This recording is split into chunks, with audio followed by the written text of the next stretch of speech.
Apocalipsis, la última esperanza.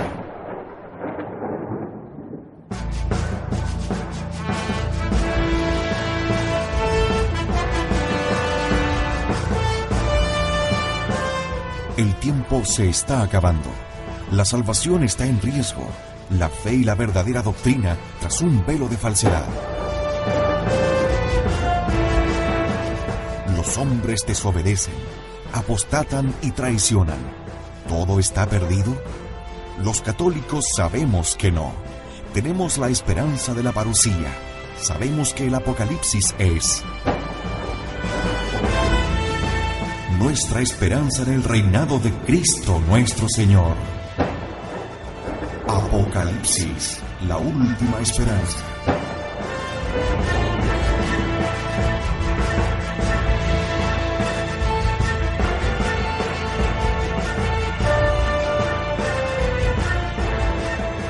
En Convicción Radio.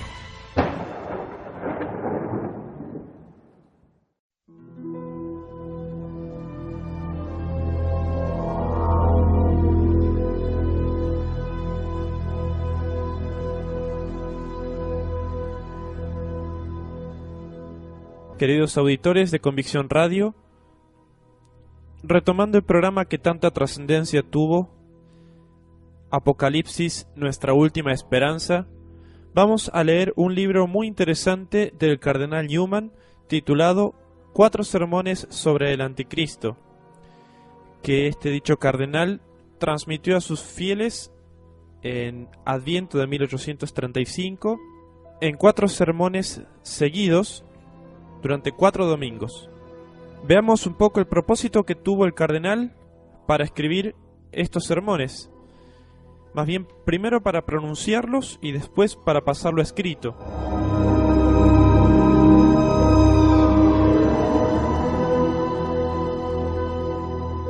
Primeramente, el propósito fue realizar una pintura de la figura del anticristo tal cual se desprende de los escritos de los padres de la Iglesia.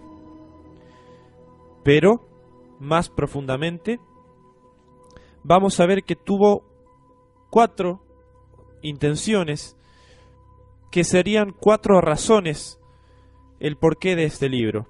La primera característica, la primera razón, es que para el cardenal Newman todo suceso histórico es providencial. La segunda, que para el cardenal Newman no concibe el desarrollo histórico de un modo lineal, sino que lo ve como una estructura mucho más compleja.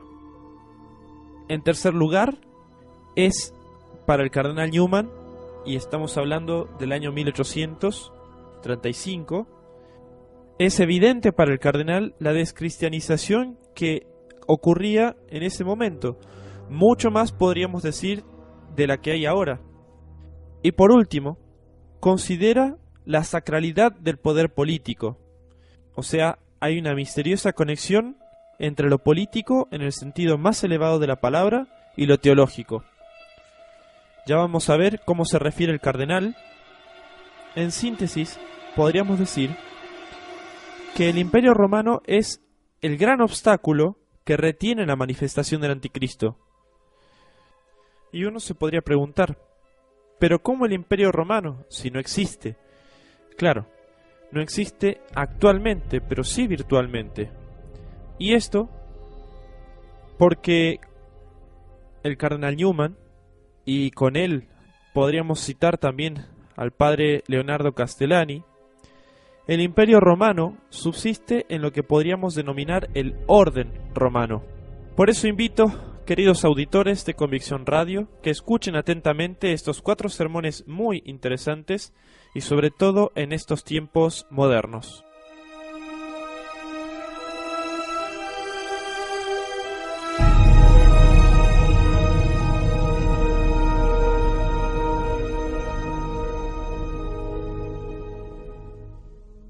Capítulo 1. El tiempo del anticristo.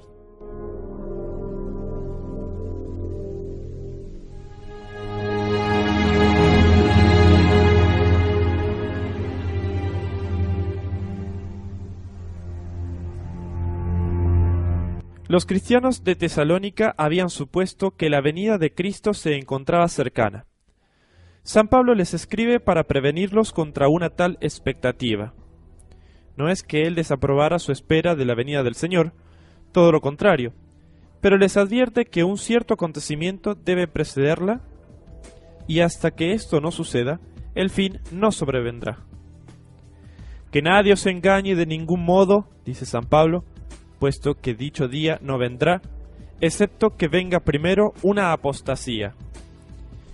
Y prosigue, excepto que primero el hombre de pecado sea revelado, el hijo de la perdición. Mientras el mundo dure, este pasaje de la Escritura será de reverente interés para los cristianos. Es su deber estar siempre expectantes por la venida de su Señor, indagar los signos de la misma en todo lo que ocurre alrededor suyo, y por sobre todo tener en mente este sobrecogedor signo del cual San Pablo habla a los tesalonicenses. Así como la primera venida de nuestro Señor tuvo su precursor, así también lo tendrá la segunda. El primero fue alguien más que un profeta, San Juan Bautista. El segundo será más que un enemigo de Cristo, será la misma imagen de Satán, el pavoroso y aborrecible anticristo. Acerca de él, tal cual los profetas lo describen, me propongo hablar, dice el cardenal Newman, y al hacerlo me guiaré exclusivamente por los antiguos padres de la Iglesia. Sigo a los antiguos padres sin pensar que en tal materia ellos tengan el peso que poseen en instancias de doctrina o disciplina. Cuando ellos hablan de doctrinas, se refieren a estas como de algo universalmente aceptado. Ellos son testigos del hecho de que dichas doctrinas han sido recibidas no aquí o allá, sino en todas partes. Recibimos aquellas doctrinas que ellos enseñan no meramente porque las enseñan, sino porque dan testimonio de que todos los cristianos en todas partes las han sostenido. Los consideramos como honestos informantes, mas no como una autoridad suficiente en sí mismos, aunque de hecho son también autoridades. Si ellos afirmaran estas mismas doctrinas, pero diciendo, estas son nuestras opiniones, las hemos deducido de la Escritura y son verdaderas, podríamos bien dudar de recibirlas de sus manos.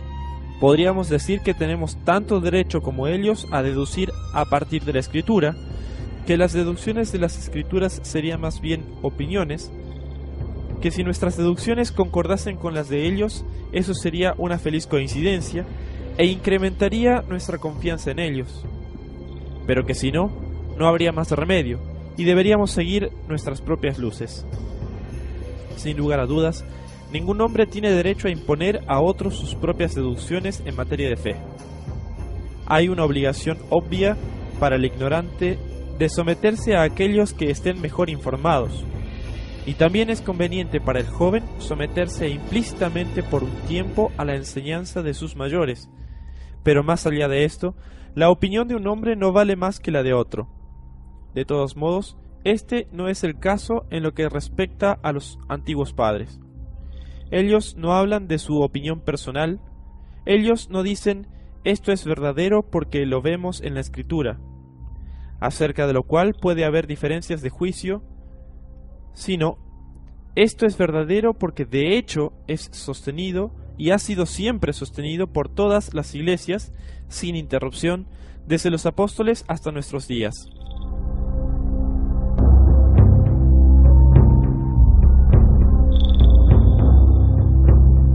La cuestión es meramente acerca del testimonio, esto es, si ellos tienen a su disposición los medios para saber si eso había sido y fue sostenido, puesto que si esa fue la creencia de tantas iglesias en forma independiente y simultánea, en el supuesto de su procedencia desde los apóstoles, no hay duda de que no puede ser sino verdadera y apostólica. Este es el modo en que los padres hablan en lo que respecta a doctrina. Otro es el caso cuando interpretan las profecías.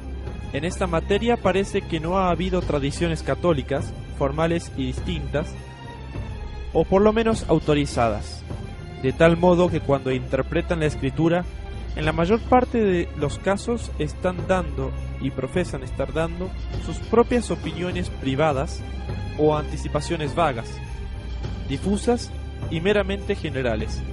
Esto es lo que debería haberse esperado, puesto que no pertenece al curso ordinario de la divina providencia el interpretar las profecías antes del suceso. Aquello que los apóstoles revelaron con respecto a lo venidero fue en general dicho en privado, a individuos particulares. No fue puesto por escrito ni destinado a la edificación del cuerpo de Cristo, y pronto se perdió. Así, unos pocos versículos más abajo del pasaje que he citado de San Pablo dice: ¿acaso no recordáis que estando todavía con vosotros os dije estas cosas? Y esto lo dice en la segunda carta a los Tesalonicenses, capítulo 2, versículo 5. Y escribe por medio de insinuaciones y alusiones sin expresarse abiertamente. Y vemos asimismo que tan poco cuidado tomó en discriminar y autenticar sus intimaciones proféticas, que los tesalonicenses habían adoptado la opinión de que él había dicho que el día de Cristo era inminente, aunque en realidad no lo había hecho. Sin embargo, a pesar de que los padres no nos transmiten la interpretación de las profecías con la misma certeza con que nos transmiten la doctrina, no obstante merecen ser leídos con diferencia en proporción a su consenso, su peso personal, su predominio en su tiempo o, nuevamente, al carácter autorizado de sus opiniones, puesto que, por decirlo menos, tienen tanta probabilidad de estar en lo correcto como los comentadores de hoy día, y en algunos respectos más todavía, puesto que la interpretación de las profecías se ha convertido en estos tiempos en materia de controversia y de toma de partido.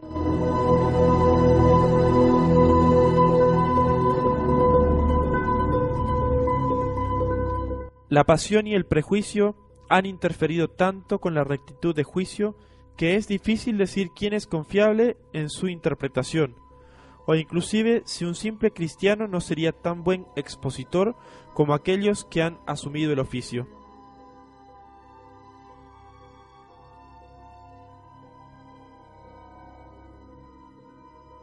Primero, vuelvo a la perícopa en cuestión, la que examinaré utilizando argumentos tomados de la Escritura, sin preocuparme de estar de acuerdo con los comentadores modernos, ni de decir en qué difiero de ellos. Aquel día no vendrá, si no viene primero la apostasía. Aquí se nos dice que la señal de la segunda venida es una cierta y terrible apostasía, y en la manifestación del hombre de pecado, el hijo de la perdición, esto es, aquel comúnmente llamado el Anticristo. Nuestro Salvador parece añadir que esta señal lo precederá inmediatamente, o que su venida ocurrirá muy poco después, puesto que, luego de hablar de falsos profetas y falsos cristos, mostrando señales y prodigios, abundancia de la iniquidad y caridad enfriándose, y cosas por el estilo, añade: cuando veáis todas estas cosas, sabed que se encuentra cerca, incluso a las puertas. E insiste: cuando veáis la abominación de la desolación instalada en el lugar santo, entonces los que estén en Judea huyan hacia las montañas. Ciertamente, San Pablo también da a entender esto cuando dice que el anticristo será destruido por el esplendor de la venida de Cristo. Por lo tanto, en primer lugar digo que si el anticristo debe venir inmediatamente antes de Cristo y ser la señal de su venida, es evidente que él no se ha manifestado todavía, mas debemos aguardarlo, puesto que de otro modo Cristo ya hubiese venido. Más aún, parece que la tiranía del anticristo durará 3 años y medio, o como la Escritura lo expresa, un tiempo y tiempos y la mitad de un tiempo, o 42 meses, lo cual es una razón adicional para creer que no ha venido, puesto que si así fuese, esto debería haber ocurrido recientemente, siendo su tiempo tan breve, es decir, dentro de los últimos 3 años, y no ha sido así. Además, hay otras 2 circunstancias de su aparición que no se han cumplido. Primero, un tiempo de tribulación sin igual. Entonces habrá una gran tribulación, cual no ha habido desde el inicio del mundo hasta este tiempo, ni la habrá. Y a menos que dichos días fuesen acortados, ninguna carne sería salva. Esto todavía no ha sucedido. En segundo lugar, la predicción del Evangelio por todo el mundo, y este Evangelio del reino será predicado en todo el mundo, en testimonio a todas las naciones, y luego vendrá el fin. Ahora bien, puede objetarse a esta conclusión que San Pablo dice en el pasaje anterior que el misterio de iniquidad ya está obrando, esto es, inclusive en su tiempo, como si el anticristo hubiese de hecho venido en aquel entonces. Pero parecería que él quiso simplemente decir que en sus días había sombras y presagios, señales y elementos operantes de aquello que un día se presentará en plenitud. Así como los tipos de Cristo vinieron antes de él, así también las sombras del anticristo lo precederán. En realidad, todo acontecimiento de este mundo es tipo de aquellos que lo seguirán. La historia avanza como un círculo siempre creciente. Los días de los apóstoles tipificaron los últimos días. Hubo falsos cristos, levantamientos, tribulaciones y persecuciones, y el juicio y destrucción de la iglesia judía. De modo similar, cada era presenta su propia imagen de aquellos sucesos, todavía futuros, que serán, ellos y sólo ellos, el verdadero cumplimiento de la profecía que se encuentra a la cabeza de todos. Por eso San Juan dice: hijitos, esta es la última hora, y como habéis oído que el anticristo vendrá, ya hay muchos anticristos, por lo cual sabemos que esta es la última hora. El anticristo había venido y no había venido, era y no era la última hora. Era el tiempo del anticristo, pero en el mismo sentido en que los tiempos del apóstol podrían ser llamados la última hora, el fin del mundo.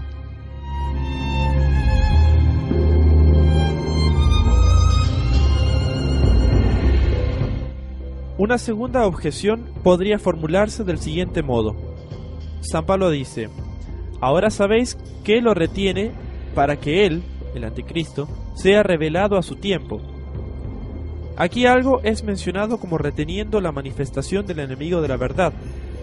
El apóstol prosigue: aquel que ahora lo retiene lo hará hasta que sea quitado del medio.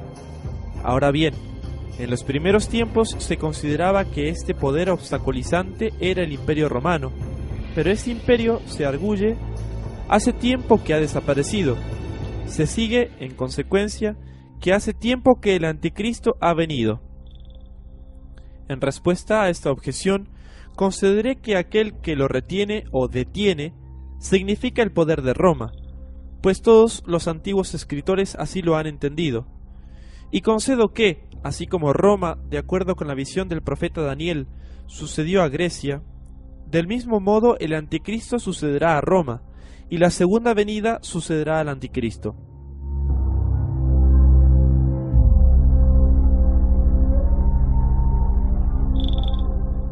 Pero de esto no se sigue que el anticristo haya venido, puesto que no es claro que el imperio romano haya pasado.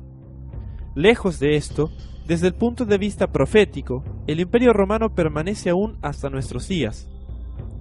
Roma tiene un destino muy diferente del que los otros tres monstruos mencionados por el profeta, como se verá por su descripción.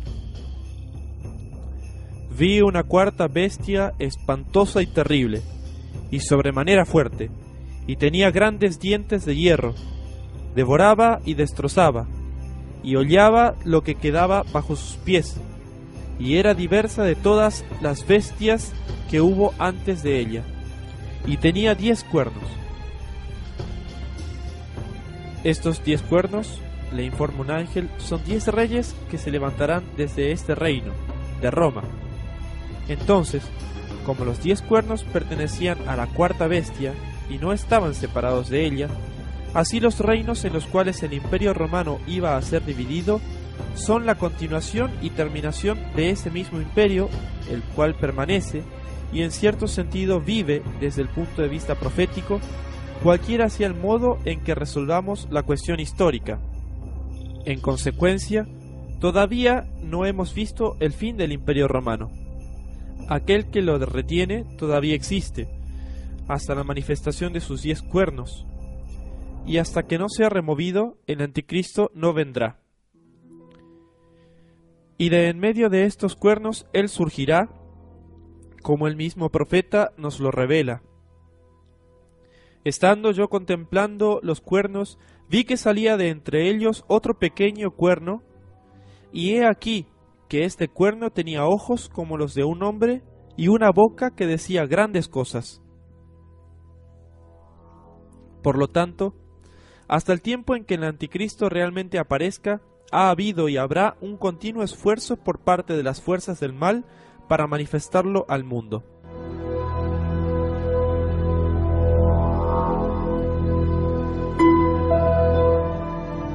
La historia de la Iglesia es la historia de ese prolongado parto. El misterio de iniquidad ya está obrando, dice San Pablo. Ya hay muchos anticristos, dice San Juan. Todo espíritu que no confiesa que Jesucristo ha venido en la carne no es de Dios. Y este es ese espíritu del anticristo, del cual habéis oído que vendría y que ya está en el mundo. Ha estado obrando siempre desde los tiempos de los apóstoles, aunque sujeto por aquel que lo retiene. En este preciso momento, un recio combate tiene lugar entre el espíritu del anticristo, que trata de emerger, y el poder político, en aquellos países que, proféticamente romanos, firme y vigorosamente lo reprimen. Y de hecho, tenemos operando por doquier delante de nuestros ojos, como nuestros padres lo tuvieron delante de los suyos, un principio feroz y sin ley, un espíritu de rebelión contra Dios y contra el hombre, que los poderes de gobierno en cada país apenas pueden con el mayor esfuerzo sujetar. Sea que este fenómeno del cual somos testigos es ese espíritu del anticristo, que un día será desencadenado, ese espíritu ambicioso, padre de toda herejía, cisma, sedición, revolución y guerra, sea que lo sea o no, al menos sabemos por las profecías que la presente organización de la sociedad y del gobierno, mientras sea representativa del poder romano, es aquello que lo retiene, y que el anticristo es aquel que surgirá cuando este obstáculo desfallezca.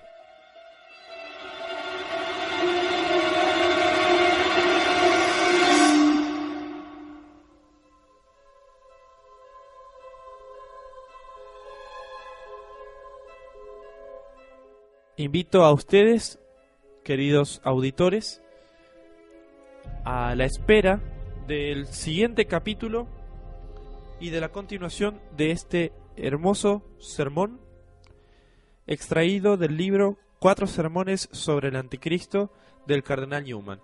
Hasta la próxima vez.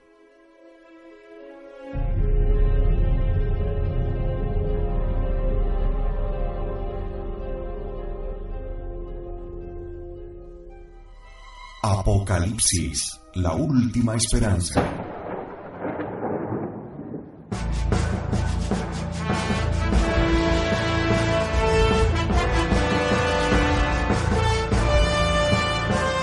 El tiempo se está acabando. La salvación está en riesgo. La fe y la verdadera doctrina tras un velo de falsedad. Los hombres desobedecen, apostatan y traicionan. ¿Todo está perdido? Los católicos sabemos que no. Tenemos la esperanza de la parusía. Sabemos que el Apocalipsis es nuestra esperanza en el reinado de Cristo nuestro Señor. Apocalipsis, la última esperanza.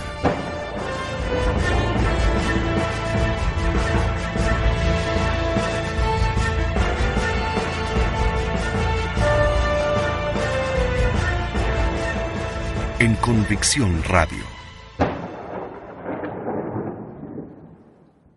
Apocalipsis, la última esperanza.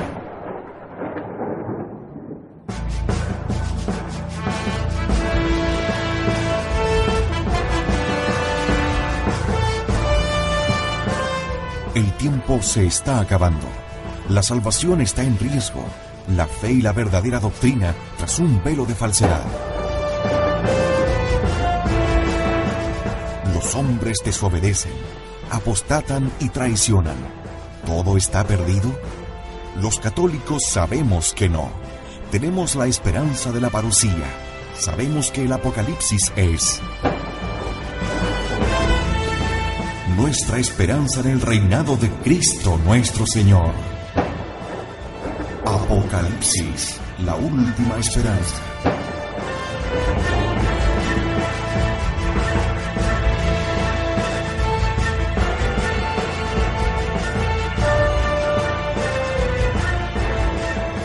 En Convicción Radio.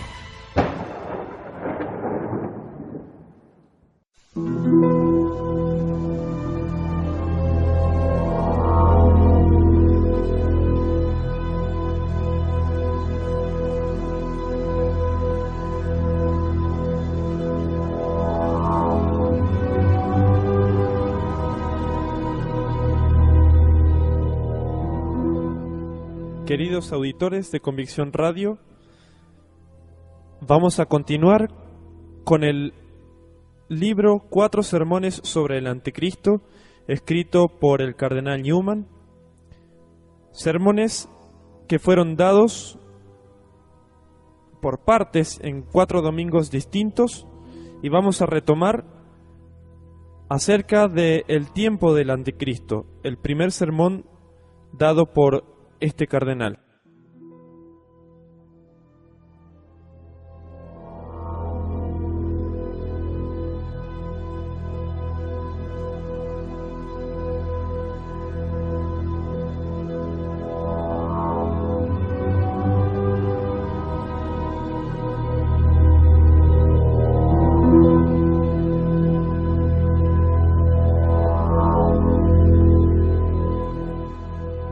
Las observaciones precedentes han implicado en forma más o menos clara que el Anticristo es un hombre, un individuo, no un poder o un reino. Esta es ciertamente la impresión que dejan en el espíritu los pasajes de la Escritura concernientes a él, luego de haber tenido debidamente en cuenta el carácter figurado del lenguaje profético. Consideremos en conjunto los pasajes que lo describen y veamos si se puede concluir otra cosa. En primer lugar, el pasaje de la epístola de San Pablo: ese día no vendrá, excepto que ocurra primero una apostasía y que el hombre de pecado sea revelado, el hijo de perdición, quien es el adversario y el rival de todo lo que se dice Dios o es adorado, hasta sentarse en el templo de Dios y proclamarse a sí mismo como Dios. Entonces el inicuo será revelado, al cual el Señor matará con el aliento de su boca y destruirá con el resplandor de su venida, cuya venida es obra de Satanás, con todo poder y signos y prodigios mendaces. A continuación, el profeta Daniel: otro se levantará luego de ellos, y será diferente de los primeros, y subyugará a 3 reyes, y proferirá palabras arrogantes contra el Altísimo, oprimirá a los santos del reino, y pretenderá mudar los tiempos y las leyes, y ellos serán entregados con su mano hasta un tiempo, tiempos y la mitad de un tiempo. Pero se sentará el tribunal y le quitarán el dominio, a fin de destruirlo y aniquilarlo para siempre. Y continúa: y el rey obrará conforme a su voluntad, y se exaltará a sí mismo, se ensalzará por encima de todo Dios, y hablará palabras arrogantes contra el Dios de los dioses, y prosperará hasta que se haya colmado la ira. No respetará al Dios de sus padres, ni tampoco a la divinidad predilecta de las mujeres, ni hará caso a ningún Dios, puesto que se ensalzará por encima de todo. En sus dominios venerará al Dios de las fortalezas, y honrará con oro y plata, y con joyas y objetos preciosos, a un Dios que sus padres no conocieron. Observemos que otros reyes que Daniel describe han tenido existencia histórica individual, como por ejemplo Jerjes, Darío y Alejandro. Y del mismo modo se expresa San Juan: le fue dada una boca que profería altanerías y blasfemias, y se le dio poder de actuar durante 42 meses. Y abrió su boca para blasfemar contra Dios, para blasfemar de su nombre y de su tabernáculo y de los que habitan en el cielo. Se le concedió hacer la guerra a los santos y vencerlos. Le fue dada autoridad sobre toda tribu y pueblo y lengua y nación. Y le adorarán todos los que habitan la tierra, cuyos nombres no están escritos en el libro de la vida del Cordero degollado desde la fundación del mundo. Inclusive, las anticipaciones de la realización de la profecía que, como he dicho, han ocurrido en la historia, hacen probable que el anticristo sea una persona. Han aparecido hombres individuales respondiendo en gran medida a las descripciones precedentes, y esta circunstancia vuelve probable que el cumplimiento completo y absoluto a producirse se dé también en un individuo. La más notable de las prefiguraciones de este futuro azote apareció antes del tiempo de los apóstoles, entre ellos y la época de Daniel. Se trata del rey pagano Antíoco, del cual nos hablan los libros de los Macabeos. Este ejemplo es el mejor para nuestro propósito, puesto que él es efectivamente descrito, como suponemos, por Daniel, en otra parte de su profecía, en términos que parecen referirse también al anticristo, lo que implica que Antíoco fue realmente lo que parece ser, o sea, un tipo de aquel que será el más temible enemigo de la Iglesia. Este Antíoco fue el salvaje perseguidor de los judíos en sus últimos tiempos, así como el anticristo lo será de los cristianos. Unos pocos pasajes de los Macabeos bastarán para mostrarnos lo que fue. San Pablo, en el texto citado, habla de una apostasía seguida de la aparición del anticristo. De este modo, el futuro de la Iglesia cristiana es tipificado por la pasada historia judía. En aquellos días surgieron de Israel hombres inicuos que persuadieron a muchos diciendo: «Vamos y hagamos alianza con los paganos que nos rodean, puesto que desde que nos separamos de ellos nos han sobrevenido muchas penalidades». Este consejo les pareció bien. Algunos del pueblo llegaron al extremo de acudir al rey y obtener de él facultad para seguir las costumbres de los gentiles. En consecuencia, levantaron en Jerusalén un gimnasio al uso de los paganos, rehicieron sus prepucios, renegaron de la alianza santa para atarse al yugo de los gentiles y se vendieron para obrar el mal. Esta fue la apostasía. Luego de esta introducción, aparece el enemigo de la verdad. Después de vencer a Egipto, Antíoco emprendió el camino de regreso. Subió contra Israel y llegó a Jerusalén con un fuerte ejército. Entró con insolencia en el santuario y se llevó el altar de oro, el candelabro de la luz con todos sus accesorios, la mesa de la proposición, los vasos de las libaciones, las copas, los incensarios de oro, la cortina, las coronas, y arrancó todo el decorado de oro que recubría la fachada del templo. Tomándolo, partió para su tierra después de derramar mucha sangre y de hablar con gran insolencia. Luego de esto prendió fuego a Jerusalén y arrasó sus casas y la muralla que la rodeaba. Después reconstruyeron la ciudad de David con una muralla grande y fuerte, y establecieron allí una raza pecadora de rebeldes que en ella se hicieron fuertes. Luego, el rey Antíoco publicó un edicto en todo su reino, ordenando que todos formaran un único pueblo y abandonara cada uno sus peculiares costumbres. Los gentiles acataron todos el edicto real, y muchos israelitas aceptaron su culto, sacrificaron a los ídolos y profanaron el sábado. Luego de esto forzó al pueblo elegido a cometer estas impiedades. Fueron muertos todos aquellos que no aceptasen profanar el sábado y las fiestas, mancillar el santuario y lo santo, levantar altares, recintos sagrados y templos idolátricos, sacrificar puercos y animales impuros, y dejar a sus hijos incircuncisos.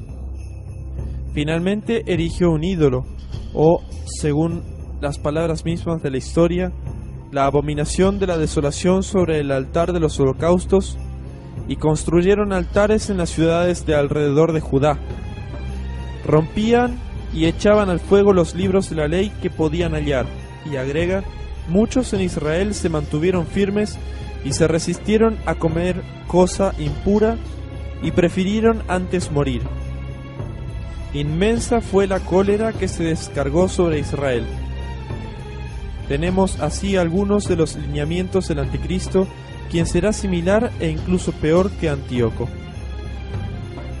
La historia del emperador apóstata Juliano, quien vivió entre 300 y 400 años después de Cristo, nos provee de otra aproximación al predicho Anticristo y de otra razón adicional para pensar que será una persona y no un reino potencial o entidad similar.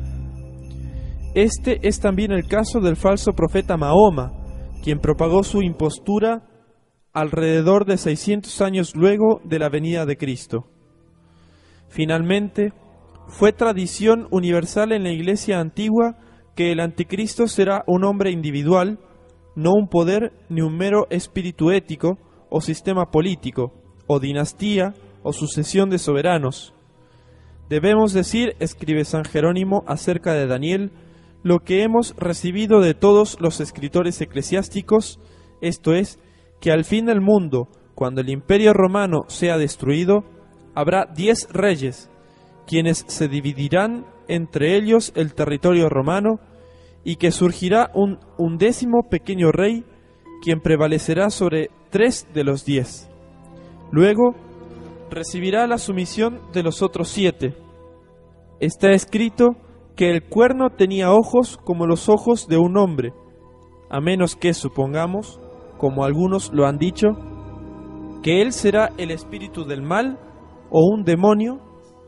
Se trata de un hombre en el cual Satanás habitará corporalmente, y una boca que decía grandes cosas, puesto que él es el hombre de pecado, el hijo de perdición, que se atreve a sentarse en el templo de Dios, haciéndose a sí mismo como Dios.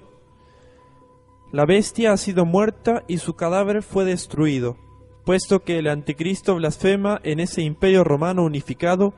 Todos sus reinos serán al mismo tiempo abolidos, y no habrá reino terreno, sino la sociedad de los santos y la venida del triunfante Hijo de Dios. Y Teodoreto, habiendo hablado de Antíoco Epífanes, el profeta pasa de la figura del antitipo, puesto que el antitipo de Antíoco es el Anticristo, y las figuras del Anticristo es Antíoco. Como Antíoco obligó a los judíos a obrar impíamente, así también el hombre de pecado, el hijo de perdición, no ahorrará esfuerzos para seducir a los creyentes por medio de falsos milagros, por la fuerza y por la persecución. Como dice el Señor, habrá una gran tribulación, cual no la hubo desde el principio del mundo hasta este tiempo. Lo que he dicho acerca de este tema puede resumirse así. La venida de Cristo será inmediatamente precedida por un desencadenamiento del mal terrible y sin precedentes, llamado por San Pablo una apostasía, una deserción, en medio de la cual aparecerá un cierto y terrible hombre de pecado e hijo de perdición, el especial y singular enemigo de Cristo o Anticristo. En este tiempo, las revoluciones prevalecerán y la presente estructura de la sociedad será desarticulada. Al presente, el espíritu que él encarnará y representará es contenido por los poderes existentes, pero ante la disolución de estos, él surgirá de su seno, los reconstruirá a su vil manera, bajo su propia ley, con el propósito de excluir a la Iglesia. Por el momento, estaría fuera de lugar decir algo más que esto. Sin embargo, insistiré en una particular circunstancia contenida en las palabras de San Pablo, que en parte ya he comentado. Está escrito que vendrá una apostasía y que el hombre de pecado será revelado. En otras palabras, el hombre de pecado nace de una apostasía, o por lo menos accede al poder por medio de una apostasía, o es precedido por una apostasía, o no existirá si no fuese por una apostasía. Eso dice el texto inspirado. Ahora bien, observemos, tal como es dable apreciar en historia, de qué modo el curso de la providencia permite interpretar esta predicción. En primer lugar, tenemos una interpretación en el episodio de Antíoco previo a los sucesos contemplados en la profecía. Los israelitas, o por lo menos un gran número de ellos, abandonaron su sagrada religión y recién entonces le fue permitido al enemigo entrar en escena. Luego tenemos el caso del emperador apóstata Juliano, quien intentó subyugar a la Iglesia por medio de astucias y reintroducir el paganismo. Es de notar que fue precedido e incluso criado por la herejía, por aquella primera gran herejía que perturbó la paz y la pureza de la Iglesia. Aproximadamente 40 años antes de que él se convirtiese en emperador, surgió la pestilente herejía arriana, la cual negaba que Cristo fuese Dios. Hizo su camino entre las cabezas de la Iglesia como un cáncer, de tal modo que por medio de la traición de algunos y los errores de otros, llegó al punto de dominar sobre la cristiandad. Los pocos hombres santos y creyentes, testigos de la verdad, gritaron con pavor y terror frente a la apostasía que el anticristo se acercaba. Lo llamaron el precursor del anticristo, y ciertamente su sombra llegó. Juliano fue educado en el seno del arrianismo por algunos de sus principales sostenedores. Su tutor fue aquel Eusebio del cual sus partidarios tomaron su nombre. A su debido tiempo cayó en el paganismo, convirtiéndose en un perseguidor de la Iglesia, y fue removido antes que completase el breve período que durará el reinado del verdadero anticristo. En tercer lugar, se levantó otra herejía de consecuencias mucho más perdurables y de mayor envergadura. Era de un carácter doble, de dos cabezas, podría decirse el nestorianismo y el eutiquianismo.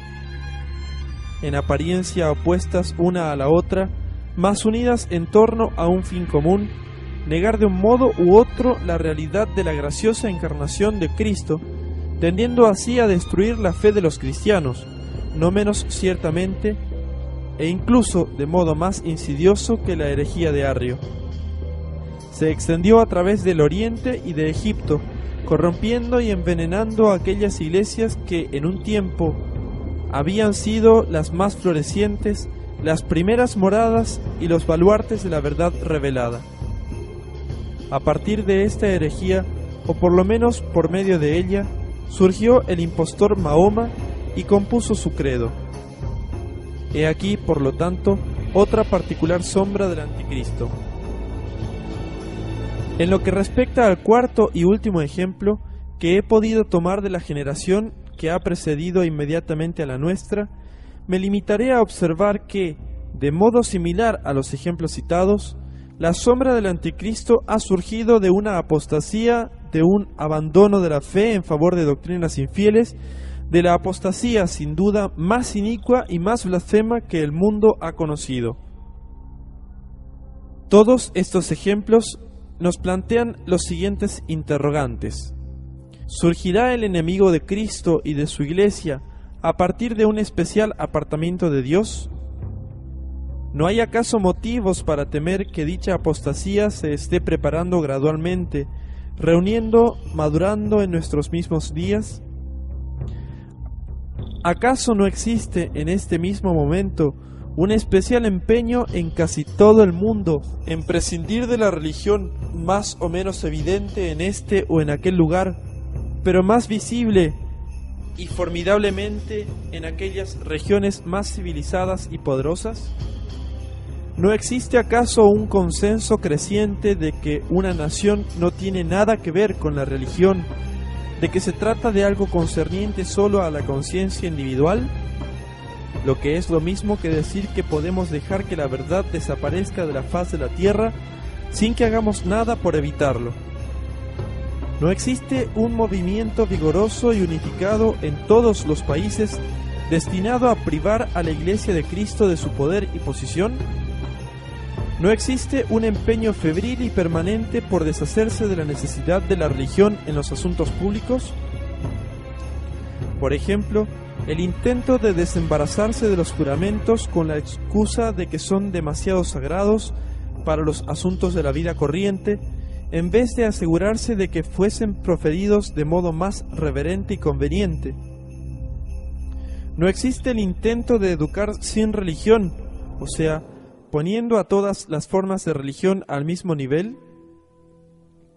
No existe la tentativa de reforzar la templanza y todas las virtudes que brotan de ella sin religión por medio de sociedades basadas en meros principios de utilidad, de hacer de la conveniencia y no de la verdad el fin y la norma de las decisiones de Estado y de la constitución de las leyes, de hacer de los números y no de la verdad el criterio para sostener o no este o aquel artículo de fe, como si hubiera en la Escritura fundamentación para sostener que los muchos tienen la razón y los pocos no, de privar de la Biblia de su sentido principal, de modo de hacernos pensar que ésta posee 100 significados, todos igualmente verdaderos, o en otras palabras, que no posee significado alguno, que es letra muerta y que puede ser dejada de lado, de reemplazar la religión en su conjunto, en cuanto es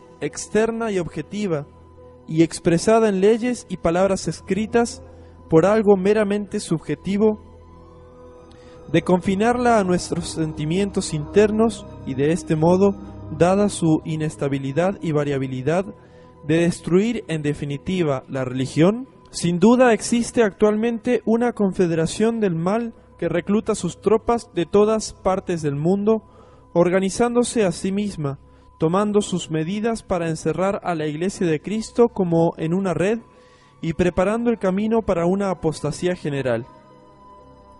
No podemos saber si de esta misma apostasía nacerá el anticristo o si él será todavía retrasado, como lo ha sido por tanto tiempo. Pero en todo caso, esta apostasía y todos sus signos e instrumentos son del maligno y tienen un sabor de muerte. Dios nos guarde de contarnos entre aquellos ingenuos que caen en la trampa que se está tendiendo a nuestro alrededor.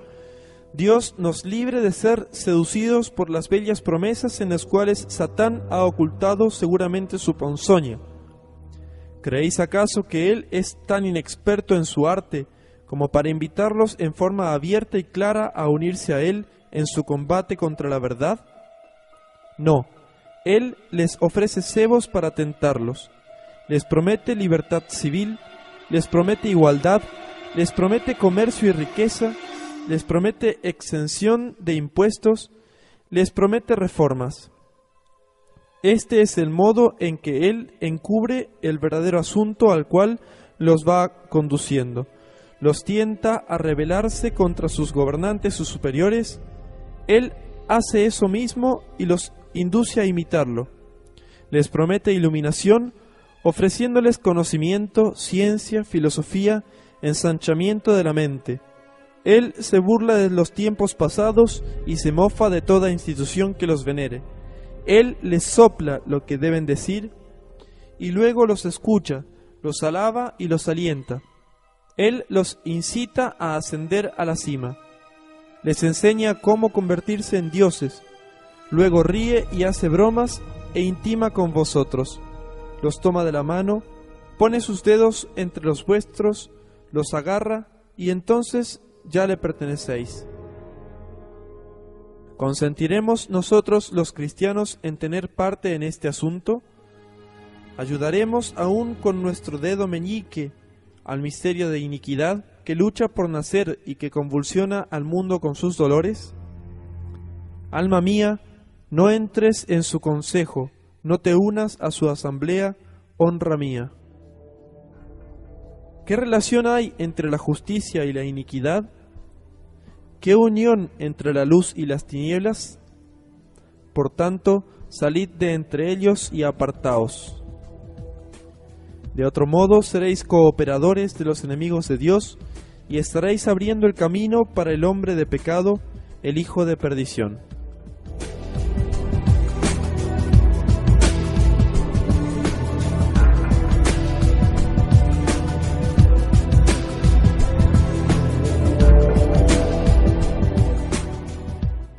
Con esto, queridos auditores de Convicción Radio, se concluye el primer sermón dado por el cardenal Newman a sus fieles, y para la próxima vez vamos a continuar con el segundo sermón, y este trata sobre la religión del anticristo.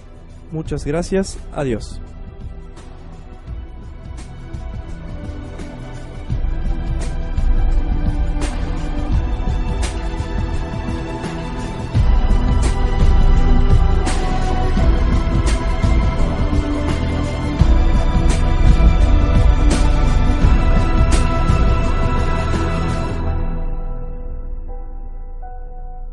Apocalipsis, la última esperanza.